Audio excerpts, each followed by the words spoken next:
Hello students, welcome back to my channel. आज के class में डिस्कस करने वाले हैं कॉस्मेटिक साइंस के कुछ इंपॉर्टेंट क्वेश्चन के बारे में जो आपको 10 नंबर और 5 नंबर के मार्क्स में पूछे जा सकते हैं। तो चलिए स्टार्ट करते हैं। लॉन्ग आंसर क्वेश्चन के बारे में जैसे देखें तो क्या क्या लॉन्ग आंसर में आपको पूछे जा सकते हैं कॉस्मेटिक साइंस के अंदर में। तो उसमें फर्स्ट क्वेश्चन है, define and classify sunscreen, right about BIS specification and analytical method for skin cream. इसमें जैसे बोला जा रहा है कि आपको सनस्क्रीन के बारे में अच्छे से डिफाइन करना है उसको, देन उसके क्लासिफिकेशन जितने आते हैं उसके बारे में अच्छे से आपको लिखना है। एंड और क्या लिखना है इसमें, जैसे स्किन क्रीम के बारे में आपको जो एनालिटिकल मेथड्स आते हैं BIS स्पेसिफिकेशन के अंदर उसको अच्छे से आपको डिफाइन करते हुए इसको लिखना है। सेकंड में जैसे देखें तो define and classify cosmetic, explain cosmetic as quasi and OTC drugs. आपको कॉस्मेटिक्स के बारे में डिफाइन करना है उसको, क्या होता है कॉस्मेटिक्स उसको, देन उसको क्लासिफाई करना है, कितने टाइप के आपके कॉस्मेटिक्स होते हैं उसको अच्छे से आपको क्या करना है, क्लासिफाई करना है। देन एक्सप्लेन करना है आपके क्वासी और OTC ड्रग्स को एज अ कॉस्मेटिक्स के अंदर में, ठीक है। तो अच्छे से उसको लिखना पड़ेगा आपको। थर्ड में जैसे देखें, right is moisturising cream, what is moisturising cream, आपको मॉइस्चराइजिंग क्रीम के बारे में लिखना रहेगा इस क्वेश्चन के बेस पे अगर देखें तो। Then discuss various material use in the manufacturing of moisturising creams. अब जितने मेथड आते हैं, किस किस तरीके के मटेरियल्स जो है हम लोग यूज करते हैं मैन्युफैक्चरिंग करने के लिए, जो मॉइस्चराइजिंग क्रीम रहता है उसको बनाने के लिए क्या क्या मेथड जो है और मटेरियल्स जो है वो यूज करते हैं, उसके बारे में अच्छे से आपको क्या करना है इसमें लिखना रहेगा।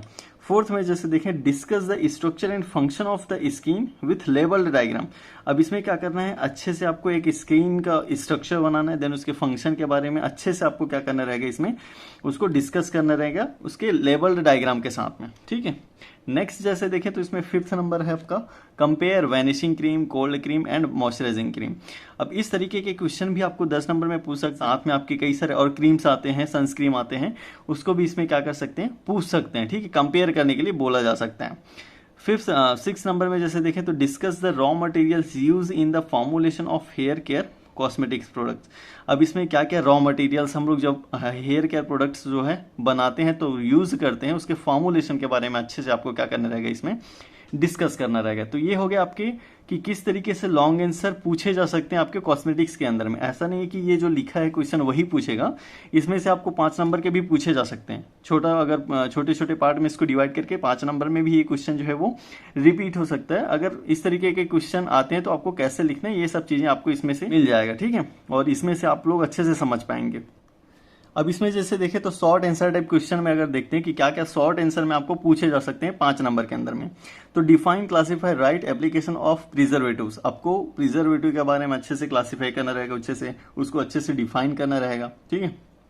सेकंड जैसे देखें तो right the basic structure and function of scheme. अब ये जो है आपको 10 नंबर में पूछा गया था, अभी जैसे क्वेश्चन देखे थे उसमें, एंड ये 5 नंबर में भी इस तरीके से क्वेश्चन आपको दिया जा सकता है। तो स्किन वाला जो है ये काफी इंपॉर्टेंट है, आपको इसको पढ़ के ही जाना है, ठीक है। नेक्स्ट जैसे देखें तो थर्ड में है right the formulation consideration of shampoo. अब इसको आपको शैम्पू के बारे में अच्छे से उसको फॉर्मुलेशन को लिखना पड़ेगा, अच्छे से उसको डिफाइन करना रहेगा, ठीक है। तो ये आपके 5 नंबर में पूछे जा सकते हैं।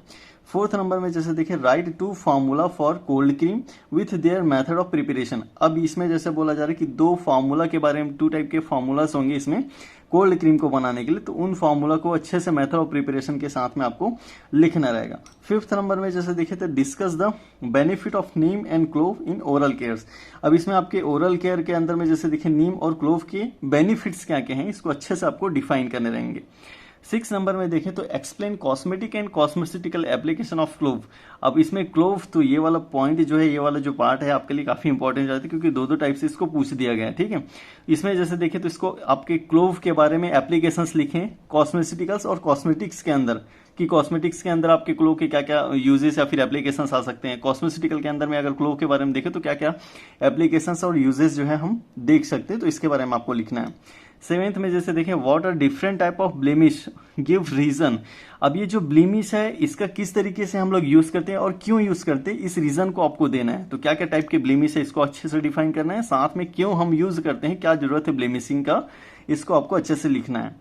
8th नंबर में देखें तो application of surfactant in cosmetics and cosmetical. सब सर्फेक्टेंट के क्या क्या एप्लीकेशंस आ सकते हैं कॉस्मेटिक एंड कॉस्मेटिकल के अंदर में, इसको आपको लिखना है। जैसे कि ये है क्लोव, क्लोव में भी सेम इसी तरीके के क्वेश्चन दिया गया है कि कॉस्मेटिक्स और कॉस्मेटिकल एप्लीकेशंस, ऑफ क्लोफ सेम, तो इसी इसमें भी दिया गया सर्फेक्टेंट्स के, कि सर्फेक्टेंट में जैसे देखें तो कॉस्मेटिक और कॉस्मेटिकल के अंदर में क्या क्या एप्लीकेशन सर्फेक्टेंट के हो सकते हैं।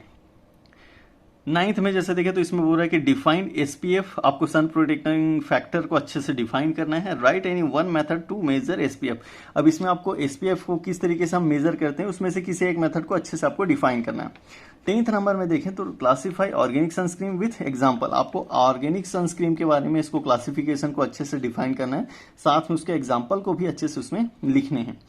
व्हाट इज 12, अब इसमें जैसे देखें तो ये TEWL का मतलब होता है आपका ट्रांस एपिडर्मल वाटर लॉस, इसको अच्छे से डिफाइन करना है। देन एक्सप्लेन करना है different method for the 12 measurement, अब जो TEWL है 12 है, इसको अच्छे से आपको क्या क्या मेजर करने के मेथड हैं उसको अच्छे से आपको डिफाइन करना रहेगा, एक्सप्लेन करना रहेगा। अगर आज का क्लास आप लोग के लिए थोड़ा भी हेल्पफुल रहा हो तो प्लीज़ चैनल को सब्सक्राइब करें, वीडियो को लाइक करें एंड अपने फ्रेंड्स को शेयर करें। And thanks for watching this video.